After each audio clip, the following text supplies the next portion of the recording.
초록색이네요. 자, 할렐루야. 아멘. 10가지 재앙 가운데 7번째 재앙부터는 지금까지 내린 재앙과 그 강도가 완전히 다릅니다. 앞서 내렸던 이 재앙들은 모세는 분명히 하나님의 진노라라고 말하지만 어떻게 보면 사람들이 볼 때는 자연적으로 일어난 이변이라 생각할 수도 있습니다.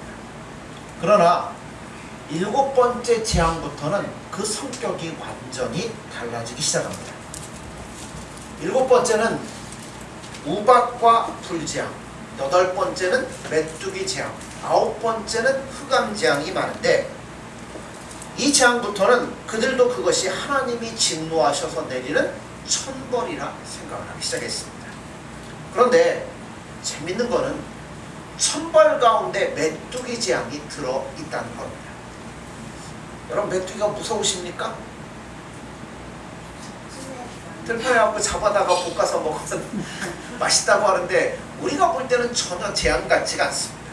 그러나 그 당시에는 메뚜기 재앙이라고 하면 이거는 말로 할 수 없는 엄청난 재앙이었습니다. 예를 들어 기근이나 한파 같은 것은 서서히 몇 달이나 몇 년에 걸쳐서 나타나지만 메뚜기 재앙은 단 며칠 만에 몇 년에 걸쳐서 입힐 피해를 한순간에 입히는 것이 메뚜기 재앙입니다. 그래서 그 당시 사람들이 가장 무서워했던 것 중에 하나가 뭐냐면 바로 이 메뚜기 재앙입니다. 8번째 재앙 역시 하나님은 시작하실 때 어떻게 시작하냐면 바로의 완악함을 지적하시면서 시작합니다. 내가 바로와 그 신하의 마음을 완악하게 하셨다라는 말씀을 하시는데요. 왜 하나님은 계속 바로의 마음을 완악하게 하실까요? 분명히 오늘 말씀에서는 뭐라고 표현하시냐면 이스라엘 자손들에게 하나님이 누구인지를 알게 해주도록 하기 위해서 이 재앙을 내리신다고 말씀합니다. 우리가 20절까지 읽어야 되지만 7절까지만 읽었습니다. 이 메뚜기 재앙을 통해서 혼쭐이 난 바로는 이렇게 모세에게 협상을 합니다. 그래, 그럼 가라. 너희들이 제사하러 가라. 근데 뭐는 놓고 가라? 자녀들은 놓고 가라고 제시를 합니다. 그러니까 결국 8번째 재앙의 핵심은 딱 이거예요. 뭐냐면 자녀 문제. 이스라엘 자녀들을 누가 차지하고 어떻게 가르치느냐 하는 문제가 이 8번째 재앙의 핵심이라는 겁니다. 하나님께서는 이 8번째 재앙을 통해서 분명히 이스라엘 백성들의 자녀들을 차지하실 의도를 분명히 나타내고 계십니다. 그런데 반면에 바로는 뭐예요? 내가 너 다른 건 다 허락을 해도 이 자녀들만큼은 절대 데리고 나가면 안 된다고 고집을 합니다. 그래서 우리가 볼 때 하나님 나라와 세상 나라의 싸움은 어디까지 연장되냐면 자녀 교육의 문제까지 연장된다는 사실을 여러분 기억하셔야 됩니다. 만약 하나님을 믿는다고, 예수님을 믿는다고 하는 우리들이 자녀들을 신앙으로 양육하지 않고 세상적인 사고방식에 동의하면 마치 무엇에 지는 것과 같냐면 메뚜기 재앙에 지는 것과 똑같다는 겁니다. 자, 1절을 보세요. 여호와께서 모세에게 이르시되 바로에게 들어가라. 내가 그의 마음과 그의 신하들의 마음을 완강하게 함은 나의 표징을 그들 중에 보이기 위함이며. 자, 바로는 계속 고통을 당합니다. 하나, 둘, 셋, 넷, 다섯, 여섯. 벌써 이 8번째 재앙까지 오고 있습니다. 그 바로의 모습을 보면서 모세의 마음은 어떨까요? 모세의 마음은 사실 편치 않았습니다.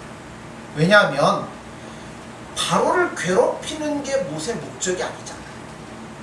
하나님의 모세를 통하여서 모세에게 주신 그 명령은 이스라엘 백성들을 하나님이 제시하는 땅으로 인도하는 것이 모세의 사명이었습니다.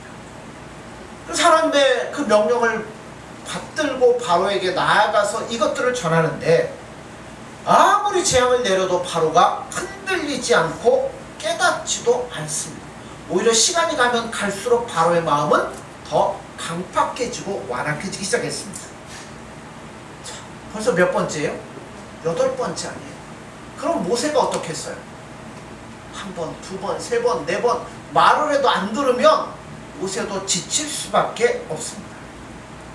우리 믿는 사람들이 믿지 않는 사람들과의 어떤 다툼이 벌어질 때도 이런 경우라고 생각됩니다.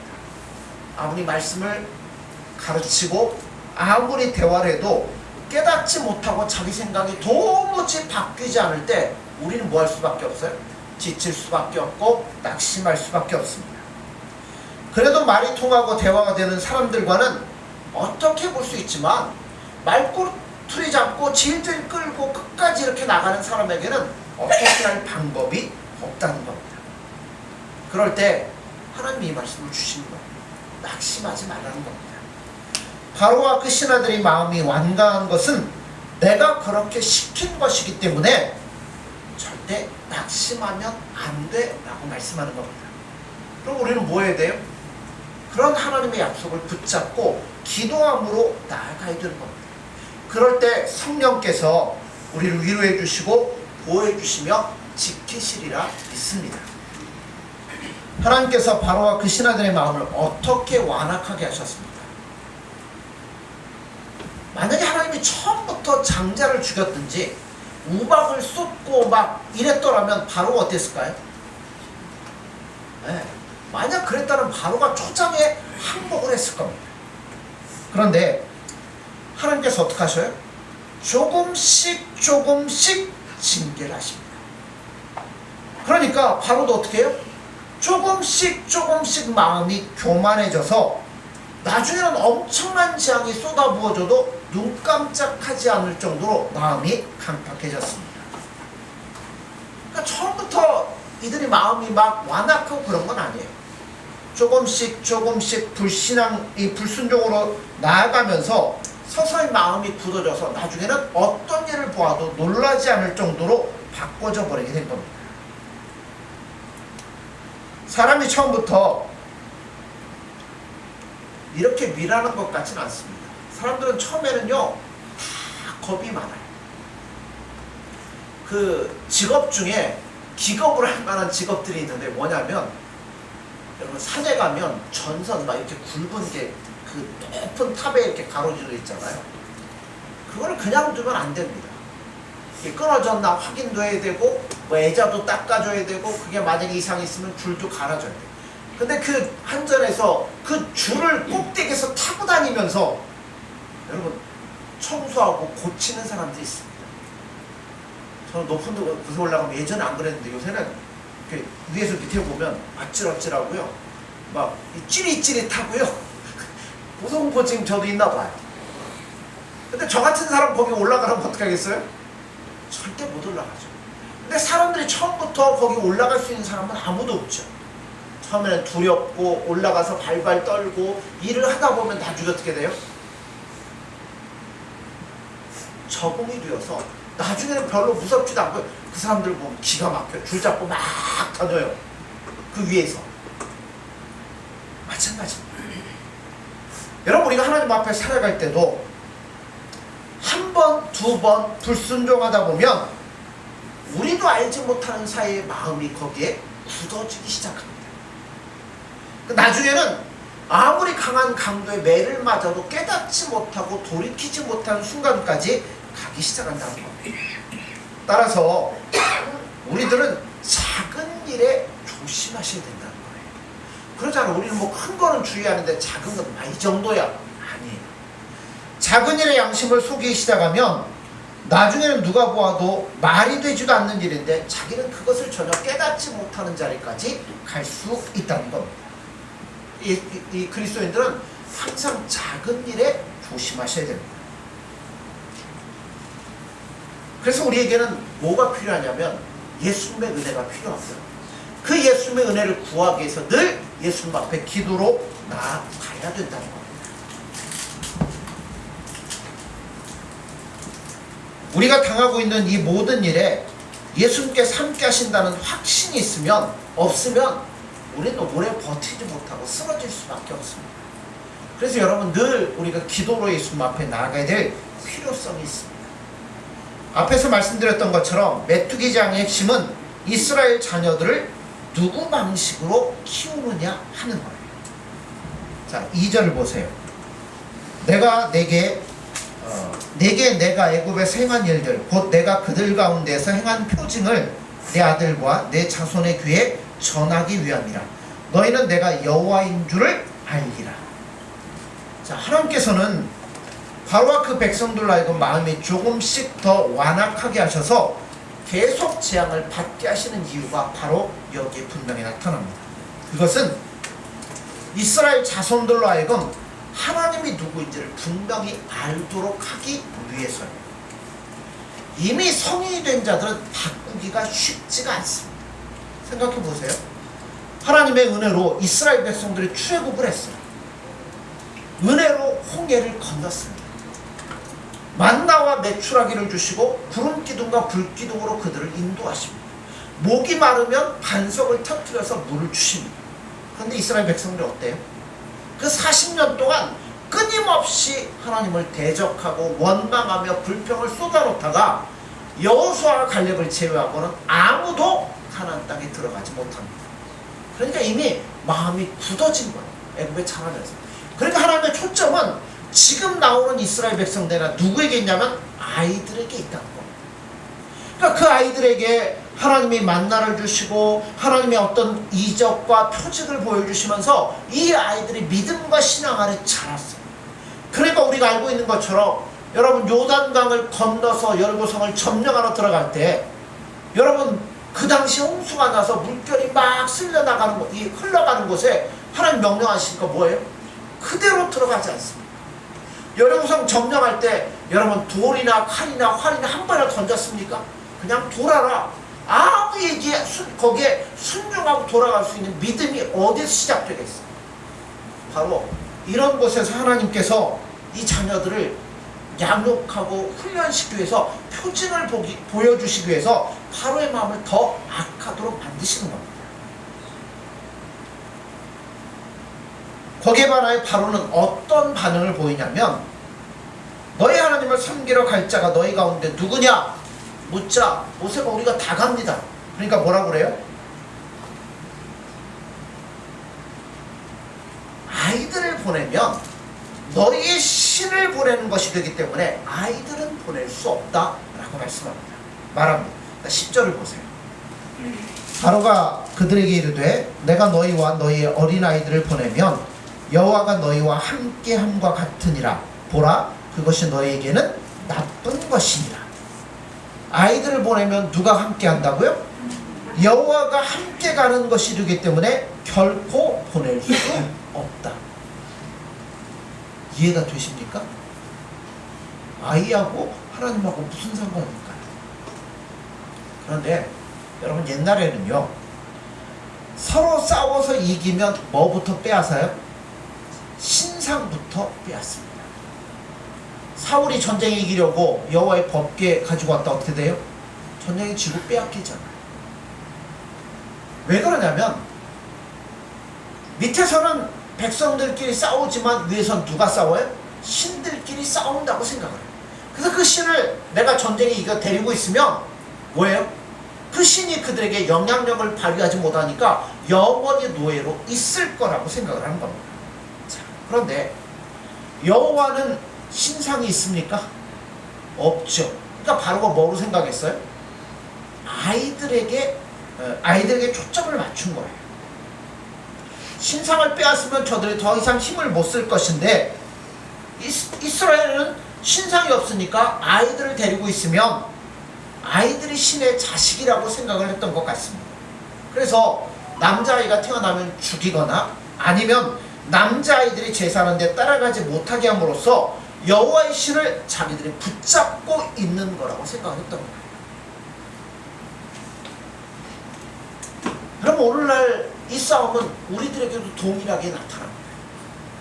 하나님과 사탄 사이에 일어난 치열한 싸움이 바로 우리들의 자녀들을 누가 어떤 식으로 여러분 가르치며 교육하겠느냐의 싸움이 오늘 우리들에게는 있다는 거야.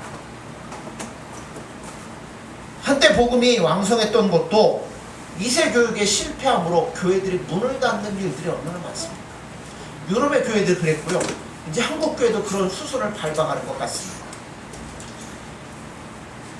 후세에 대한 바른 신앙교육이 없는 교회는 이미 힘을 잃어갈 수밖에 없도록 되어 있습니다.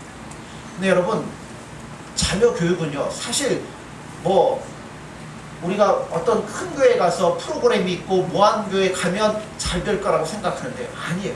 자녀 교육은 거기서 배우는 게 아닙니다. 자녀 교육은 말 그대로 어디서부터 시작돼요? 가정에서 시작돼요.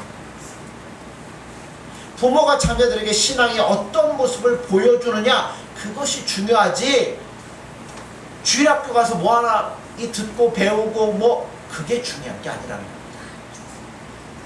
오늘 우리들은 자녀들이나 예수를 믿는 신앙의 후배들에게 무엇에 대하여 증인이 될 것인지에 대해서 우리는 한번 생각해 봐야 된다는 겁니다.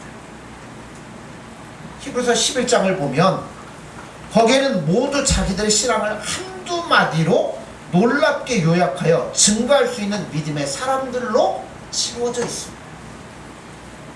어떤 사람은 예배를 통해서, 어떤 사람은 미래에 대한 준비를 통해서, 어떤 사람은 하나님의 인도하심에 대한 순종함을 통해서, 어떤 사람은 세상의 영광을 버림을 통하여 모든 후손들에게 증인이 되었다는 겁니다. 우리도 내 자녀들에게, 내 후손들에게 이렇게 살아갈 수 있어요. 저는 자기를 위하여 신앙생활하는 사람들을 안타깝게 생각합니다. 자기 복이나 받으려고 하고 자기 마음이나 위로를 받으려고 하지, 지금 내가 행하고 있는 비성경적인 이 행위가 자녀들에게 어떤 영향력을 끼치게 될 것인지를 생각하지 않고 살아가는 사람들이 얼마나 많은지 몰라요. 자신의 믿음을 통해서 하나님의 위대하심을 증거할 수 있는 부모라면 여러분 얼마나 존경스러울까요? 그러나 그런 교훈적인 건 생각하지 않고 아이들이 세상에서 잘되고 세상에서 평안해지고 그런 데만 정신이 팔려 있다면 여러분 우리 신앙은 오래 갈 수가 없게 돼 있다는 겁니다. 결국 부모들의 신앙이 자식들에게 그대로 나타나도록 되어 있습니다. 자녀들도 신앙적인 싸움을 싸워야 됩니다. 우리 가운데는 믿기 때문에 어떤 점에서 다른 아이들과 달라야 하는지를 모르고 그냥 일주일에 한 번 교회 와서 예배 드리는 아이들도 굉장히 많이 있습니다. 또 부모들은 자녀가 그렇게 나와서 예배 드리면 신앙생활 잘하고 있다고 만족하는데 절대 그렇지 않습니다. 그러므로 이 8번째 재앙을 통해서 우리는 하나 깨달아야 되는 게 있어요. 이 메뚜기 재앙은 어디에는 임하지 않아요? 이스라엘 백성은 살고 있는 고센 땅에는 임하지 않습니다. 그러니까 생각해 보세요. 메뚜기가 몇 마리 날라와야 이게 재앙이라고 얘기할 수 있을까요? 그렇죠. 수십억 마리는 넘겠죠. 그 메뚜기들이 동풍을 타고 쫙 날라올 때 한번 상상해 보세요. 왜 날라오면 얼마나 많은지 땅이 어떻게 되겠어요? 해를 가리워서 깜깜해질 거예요. 그것들이 땅에 막 붕붕거리면서 날아가는 소리부터가 벌써 그렇잖아요. 그것들이 앉아가지고 땅에 앉으면 이게 땅인지 메뚜기인지 모를 정도로 있습니다. 새파란 이 풀들은 하나도 남지 않고 다 먹어치웁니다. 근데 이스라엘 백성도 뭐하고 있어요? 그걸 보고 있겠죠. 그걸 보면서 뭐라고 그랬겠어요? 부모가 자녀에게 얘들아, 얘야, 이거는 하나님이 우리 백성들을 구원하시려고 지금 일하시는 방법이다. 하나님은 무엇이든 사용할 수 있고 어떻게든 할 수 있지 않나. 그러니까 네가 이걸 보면서 하나님 우리와 함께 하신다는 걸 너는 절대 잊으면 안 돼. 여러분 이렇게 재미난 신앙교육이 어디 있겠어요. 그걸 보면서 애들은 또 뭐 하겠어요?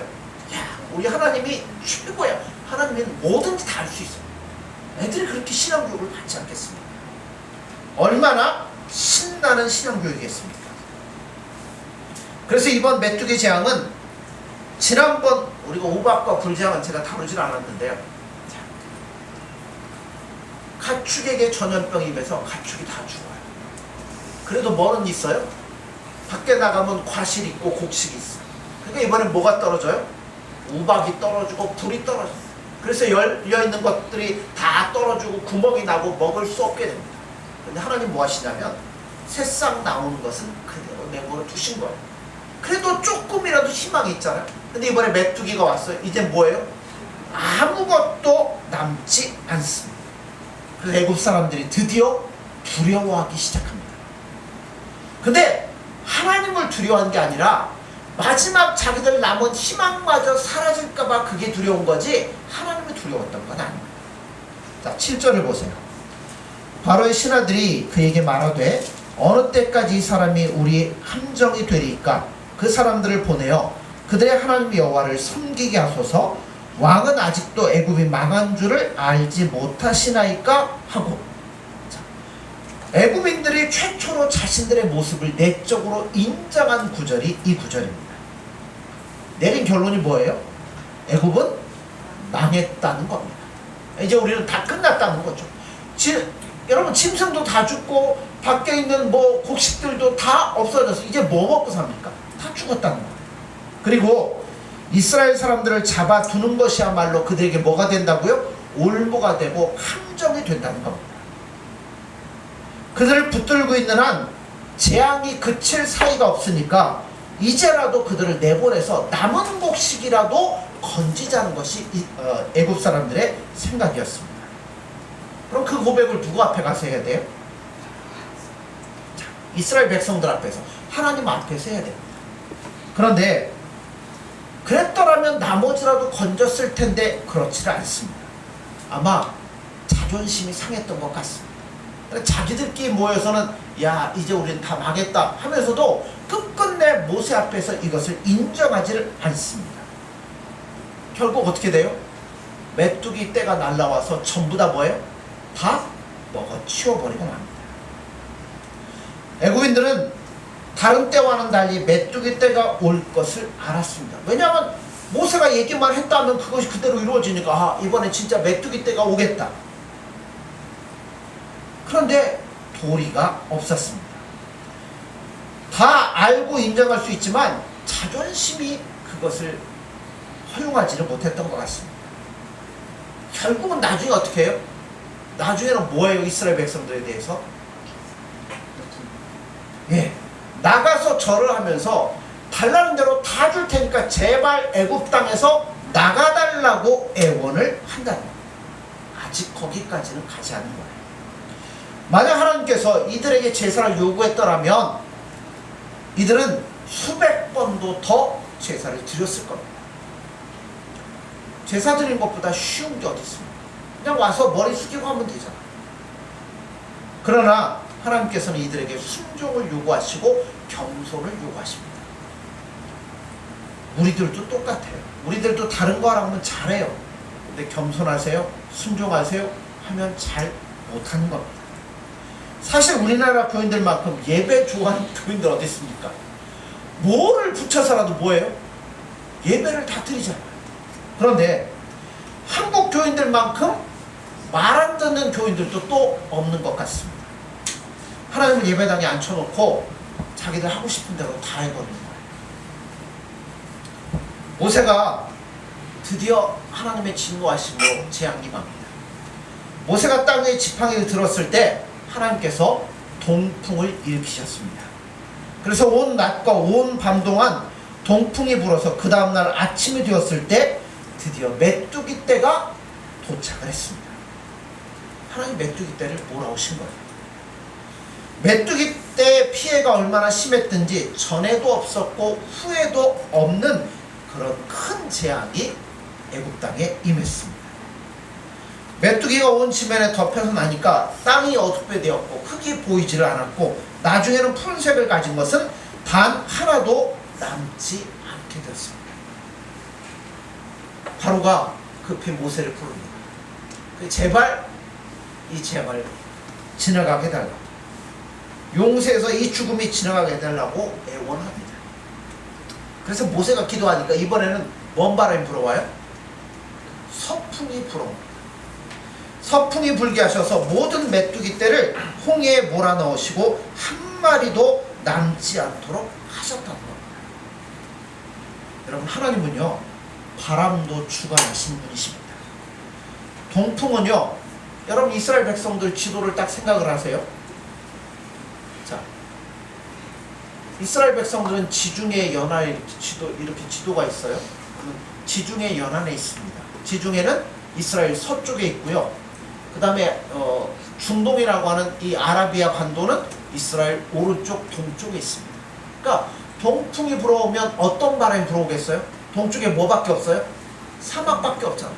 뜨거운 메마른 바람이 불어오기 시작합니다.